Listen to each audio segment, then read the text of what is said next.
வணக்கம். சோழவந்தானில் வாக்காளர் பட்டியல் சிறப்பு திருத்தம். அதிமுக முன்னாள் அமைச்சர் ஆர்.பி. உதயகுமார் ஆலோசனை.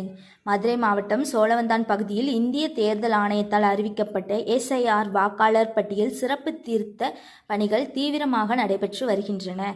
இந்த பணிகளை ஒட்டி அதிமுக முன்னாள் அமைச்சர் ஆர்.பி. உதயகுமார் அவர்கள் சோழவந்தானில் முக்கிய ஆலோசனை நடத்தினார்.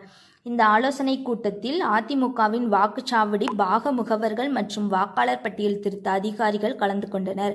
முன்னாள் அமைச்சர் ஆர்.பி. உதயகுமார் அவர்கள் எஸ்ஐஆர் வாக்காளர் பட்டியல் திருத்தம் குறித்து விரிவான ஆலோசனைகளை வழங்கினார்.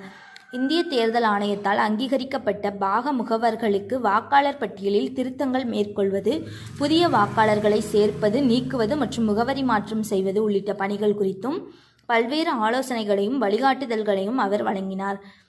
நிகழ்வில் பங்கேற்றோர் இந்த முக்கிய ஆலோசனை கூட்டத்தில் முன்னாள் சட்டமன்ற உறுப்பினர்களான மாணிக்கம் மற்றும் கருப்பையா ஆகியோர் கலந்து கொண்டனர். மேலும் ஒன்றிய செயலாளர்கள் கொரியர் கணேசன், அரியூர் ராதாகிருஷ்ணன், முன்னாள் சேர்மன் ராஜேஷ் கண்ணா, கழக அம்மா பேரவை விருகை தர்மர், மாவட்ட மகளிரணி துணை செயலாளர் சாந்தி, தேர்தல் பொறுப்பாளர் அப்துல் சமது, அம்மா பேரவை ஒன்றிய செயலாளர் ஜெயக்குமார், மாணவர் அணி ஒன்றிய செயலாளர் விஜயபாபு, வழக்கறிஞர் காசி உள்ளிட்ட கழக, மாவட்ட, ஒன்றிய மற்றும் கிளை நிர்வாகிகள் பலரும் கலந்து கொண்டனர். வாக்காளர் பட்டியல் திருத்த பணிகளை சிறப்பாகவும் துல்லியமாகவும் மேற்கொள்வதன் அவசியம் குறித்து கூட்டத்தில் விவாதிக்கப்பட்டது.